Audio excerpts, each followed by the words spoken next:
আজ গরিব বলে, পকেটে টাকা নেই বলে মন্দিরে গিয়ে মায়ের দর্শন করতে পারি না। দূর থেকে মাকে দেখে চলে আসতে হয়। আজকে সেই বিখ্যাত গানের দুটি লাইন আমার মনে পড়ে যাচ্ছে। ভেবো না হঠাৎ সামনে গিয়ে মায়ের চরণ দেব ছুঁয়ে, দূর থেকে ওই চোখের জলে মায়ের রাঙা পা ধুয়ে দেব। গানের লাইন ঠিক বললাম কিনা সেটা পরে আলোচনা করে নিন। আমাদের দক্ষিণ দিনাজপুর জেলার অত্যন্ত জাগ্রত মা রয়েছে, প্রত্যেকেই জানেন।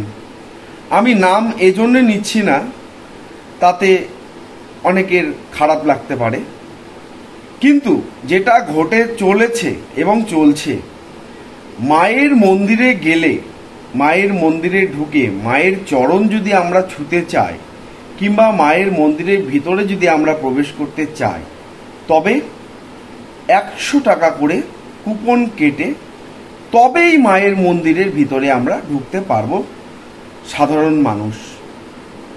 কিন্তু যারা ভিআইপি তারা ঠিক প্রবেশ করছে, তাদের ভিআইপি ক্যাটাগরি দর্শন করিয়ে এবং তারা ভিআইপি হওয়ার জন্যে তারা সহজেই মায়ের কাছে পৌঁছে যাচ্ছে।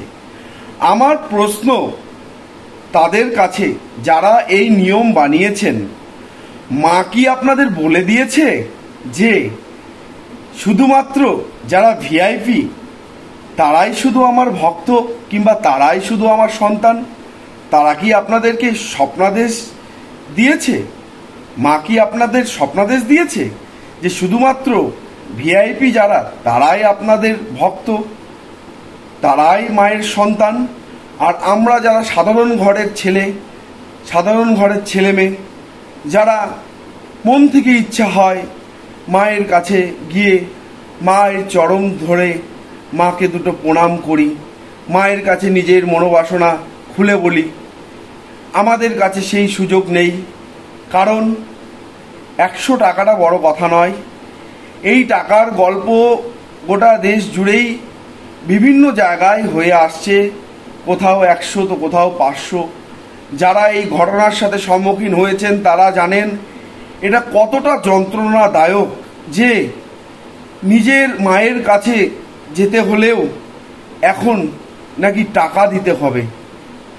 100 টাকা দেওয়াটা কোনো বড় ব্যাপার নয়, কিন্তু মা কি বলেছে যে আমার সন্তান যদি 100 টাকা না দিতে পারে তাহলে সেই সন্তান আমার মন্দিরের ভিতরে প্রবেশ করতে পারবে না কিংবা সে আমার পা ছুঁয়ে আমাকে প্রণাম জানাতে পারবে না? মা কি বলেছে? আপনারা যারা ধর্মের নামে এসব ব্যবসা শুরু করেছেন, মা কি আপনাদের ক্ষমা করবে? মা কি আপনাদের ক্ষমা করবে?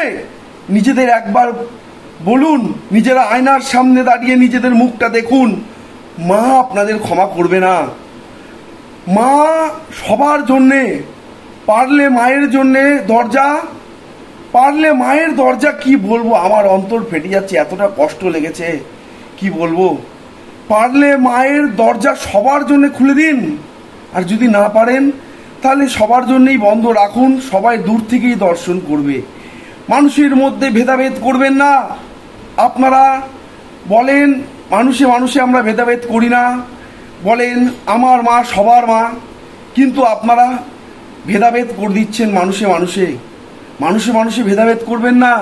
প্রত্যেকটি মানুষ সমান, গরিব দুঃখী বড়লোক সে যে মানুষই হোক, মানুষে মানুষে ভেদাভেদ করবেন না।